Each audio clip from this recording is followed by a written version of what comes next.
നിങ്ങളോ? Hi. Hi. Okay.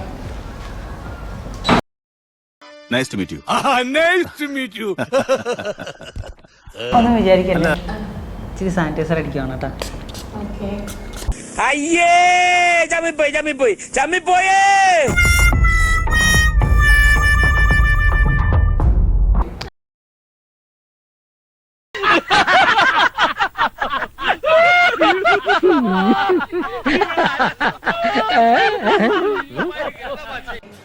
ഈ അരവട്ടന്മാരൊക്കെ എന്തിനാ വഴിക്കൊണ്ട് നടക്കുന്നത്?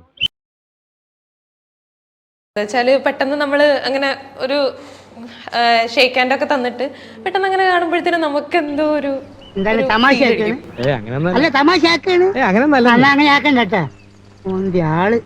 ഒരു മൂർധന്യ അവസ്ഥയാണ് രോഹിത്തിന് എന്ന് പറയുന്ന ആളുകളോട് എന്താണ് രോഹിത്തിന് പറയാനുള്ളത്? എല്ലാം കണ്ടല്ലോ നീ, ഇതൊക്കെ എവിടുത്തെ പ്രശ്നം? ഇതെന്ത് തരം രോഗ? ഞാൻ ഹാർപ്പിക്കിൽ പിടിച്ചാലും ഡെറ്റോള് ഇട്ട് കുളിച്ചാലും അത് എന്റെ പ്രശ്നമല്ലേ? ഇങ്ങനെയൊക്കെ ചെയ്യുന്നതുകൊണ്ട് സത്യത്തിൽ എന്താ ഉദ്ദേശിക്കുന്നത്? നിനക്ക് അതിന്റെ ഗൗരവം മനസ്സിലായ? വിഷമുണ്ട്, അവരുടെ പാർട്ട്ണർ അവരുടെ വൈബിനൊത്ത് വരാത്തത് വിഷമമുള്ളവര് ആണ് ഇങ്ങനെ ചോദിക്കുന്നതെന്ന് ഞാൻ വിശ്വസിക്കുന്നു. അവക്ക് ചേർന്ന ആള് തന്നെയാ. As long as we are not hurting anybody or we are not entering into somebody else's private space.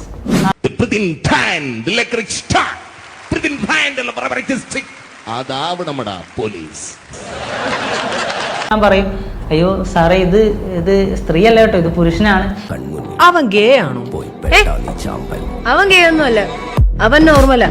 നടുവൊടിഞ്ഞ് പണിയെടുത്തിട്ട് പറമ്പ് പണിയൊക്കെ ചെയ്തിട്ടാണ് ഗ്രീൻ ഹൗസ് എന്ന ഒരു ബ്രാൻഡ് ഉണ്ടാക്കിയെടുത്തത്.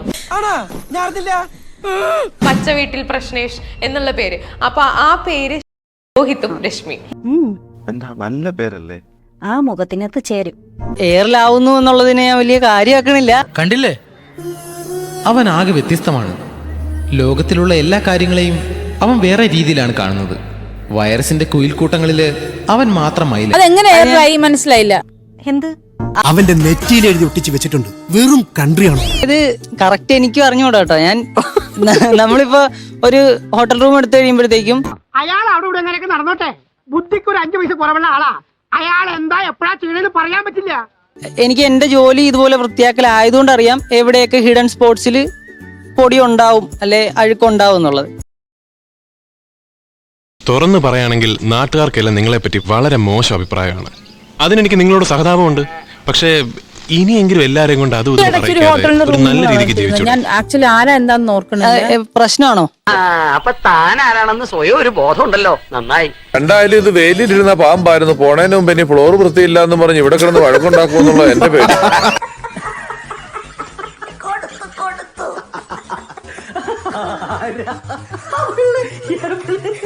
ഇവനൊക്കെ വല്ല കാര്യമുണ്ടോ ഈ മനോരമയ്ക്ക്?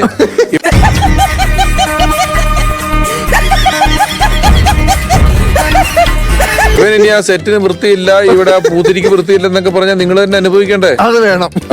എന്റെ ജീവിതത്തിൽ ഞാൻ പലതരത്തിലുള്ള മണ്ടന്മാരെയും കണ്ടിട്ടുണ്ട്, പക്ഷെ ഇവനെ പോലൊരു മണ്ടനെ ഞാൻ കണ്ടിട്ടില്ല. ഇല്ല, ഞാൻ പൈസ കൊടുത്ത് ഒരു ഫെസിലിറ്റി എടുക്കുമ്പോ അവിടെ ബേസിക് ആയിട്ടുള്ള കാര്യങ്ങൾ കിട്ടിയില്ലേ മാത്രമേ ഞാൻ പ്രശ്നം ഉണ്ടാക്കുള്ളൂ. അല്ലാത്ത ഞാൻ പ്രശ്നക്കാരനല്ല. മിസ്റ്റർ ബാഹുലേൻ, നിങ്ങളോട് എനിക്കൊരു ദേഷ്യമില്ല.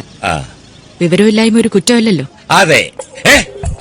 ഈ പ്രശ്നം കൊടുമ്പിരി കൊണ്ടുവന്ന സമയത്ത് നമ്മൾ ഇതുപോലെ എവിടെയെങ്കിലുമൊക്കെ റൂം വൃത്തിയുള്ളോ നോക്കി എടുക്കുമ്പോഴത്തേക്കും അവിടെ എന്തെങ്കിലും മോശം അനുഭവങ്ങൾ വരുമ്പോൾ നമ്മൾ അവിടെ സംസാരിച്ചിട്ട് സെറ്റ് ആയില്ലെങ്കിൽ നമ്മളത് വീഡിയോ. നമ്മൾ ആൾക്കാരുടെ നന്മയ്ക്ക് വേണ്ടി ചെയ്യുന്ന ഇവരൊക്കെ എന്താണ് ഈ മനസ്സിലാകാത്തത്? എനിക്ക് തോന്നുന്നത് നമ്മൾ കുറച്ചുകൂടി ഇമ്പാക്ട് ഉള്ള എന്തെങ്കിലും ചെയ്തിട്ടേ കാര്യമുള്ളൂ.